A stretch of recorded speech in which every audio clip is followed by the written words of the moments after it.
chair recognizes Alder Vasquez. Thank you very much, Mr. President. I just want to thank our colleagues here for being here for the conversation. Every single member here has a population that they serve. And we as a city recognize how big this challenging crisis has been. But I wanted to talk about a couple things that I've heard in this meeting that I wanted to ground us in because they're a bit concerning. When I hear Alderman Beal, Alderman Moore, Alderman Gardner, and Alderman Lopez raise up concerns about the folks who have been here prior to this crisis and how those populations haven't been served. That's not bigotry to me. When Alderman Gardner says, we've got a lot of Chicago funds that aren't going to either the migrants or the Chicagoans, that's not bigotry to me. And the reason why I want to ground that in is because I don't think the way to have this conversation is to question any of our colleagues' values or where their hearts are at. It is a clear thing that we've seen out here that sometimes the people that have been harmed the most are the most willing to extend their hand and hearts to help out somebody else. We have a community here in Chicago that for over 100 years has been maligned, has been broken, has been segregated, hasn't been invested in. So when I hear folks bringing up concerns, I don't hear anger. I hear hurt. I hear pain of a city that hasn't invested in people for decades, for generations, and us living through the city that bears the ramifications of that lack of investment. So when I hear a colleague say, hey, what about the people that have been here for decades? Where's the money for them? Where is that at? Where's the investment we need when we have people who were here before the migrants who also needed housing, who also needed support, who also needed jobs, who also needed investment? It is a reality that we understand that it hasn't been there. And the reason why I want to ground us in that is because this isn't a question of somebody's values. It's not. This is the exploitation of a division that we know has been in the city for a long time.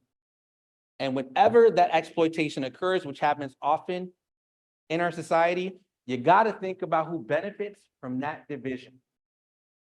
When we're here arguing amongst ourselves because we're all hurt in different manners, because we're representing different populations that have different perspectives, when we voice that pain and that division, who do you think is enjoying that situation? Because it's not a coincidence that buses are being sent here.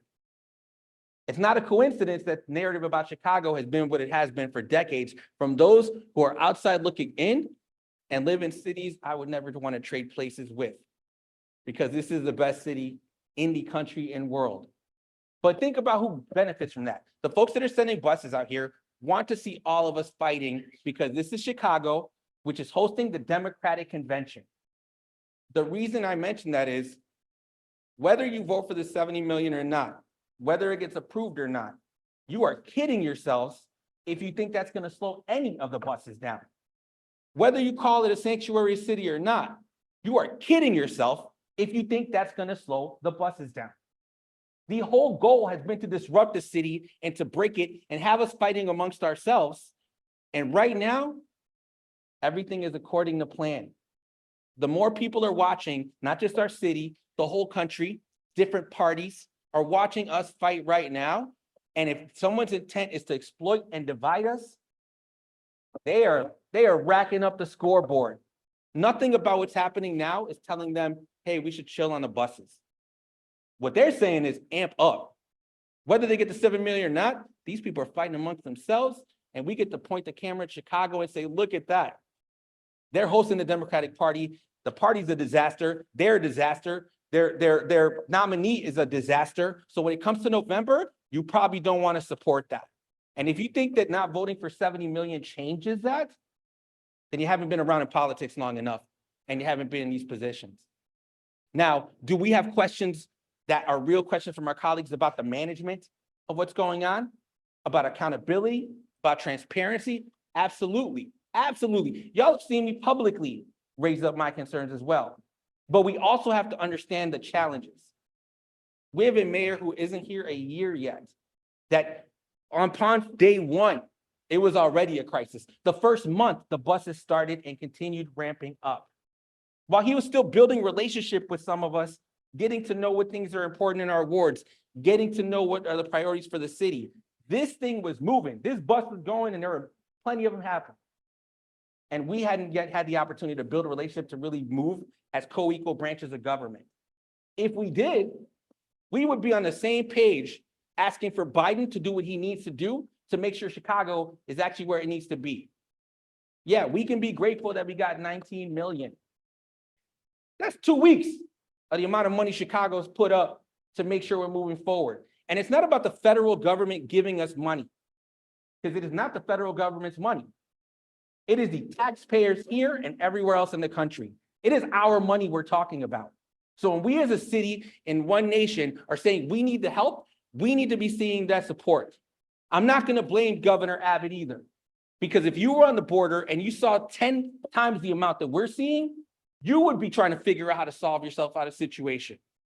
So it's not one person saying, hey, let's just go send it in and fight. It's also somebody trying to handle it in their own city, but a whole party that knows that they could benefit from us fighting. Are there things we can do together to get the process better? Absolutely.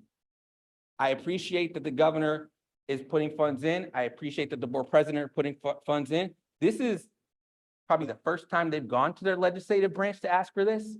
We've had to do it multiple times, 4 or 5 times over, which is why people are tired, which is why people are hurt here right now. So I understand why folks may not be on the same page, but I want people to keep an eye on what this is actually looking like.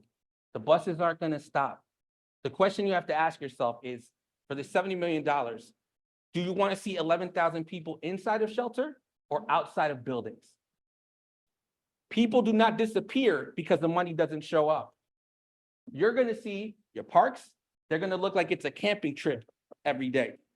Your viaducts, your streets, all that increases.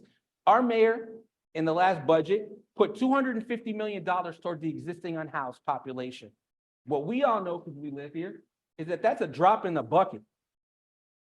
If 250 million could solve the problem, it would have been solved. We're asking for 70 to sustain this situation because the buses are not going to stop. They're going to ramp up between now and the convention. And if we don't do those funds, what people aren't considering is what Chicago looks like at that point. Let's keep it 100. If all of us here were not able to work and didn't have a place to live, what would you do to survive? What would you do so your kids could eat? What would you do to make sure that you could see tomorrow and try to be safe? I'm going to tell you what a reality is. You do whatever you could to try to figure out money to get food on the table. That would lead to more exploitation, trafficking concerns, which we already hear about, an increase in shoplifting and petty crime as people try to figure out what they need to do to survive. Those are all realities as well. And we all know from the young males that have been here even before the new arrivals, if they don't have any sense of community, who provides that sense of community for them when they don't feel it? What gang decides, hey, you ain't got nothing to eat? Come roll with us. We'll make sure you got some food. We'll make sure you're hooked up. What you're doing by not voting on the 70 million isn't solving a problem. It's making it worse. And I apologize for even getting to that part of it because I don't like talking about it publicly, but each of us know when we talk to our constituents, what those concerns are on the ground right now without even that investment to carry us through the year. So yes, I know it's pressure. I know our constituents are asking us like, when's this thing gonna stop? When did we have to why do we have to continue? Keep it real with them. It ain't stopping until after August, if that. If anything, it's ramping up. So we have to do the responsible thing, even though it's difficult, to make sure this doesn't go off the rails further. And so I appreciate all of my colleagues. Again, I'm not questioning any of your values in the conversations because I get when we have to talk to our constituents what that looks like. But I also know how hard the job is because of the responsibilities you all take on every day. I would really hope that you all have the conversation with your neighbors so they have an understanding. People don't disappear because the money does. It's going to keep happening and we have to do the right thing here, which is why I am in support. And I would say to our governor, to the state, We have a whole bunch of municipalities in this state. We appreciate the 180 million. We need some more of these cities to take on some level of capacity as well. Chicago is shouldering a lot because we believe in people, we invest in people. We got to make sure the city is going forward and not getting worse. That's why I'll be in support. I ask our colleagues to do the same. Thank you.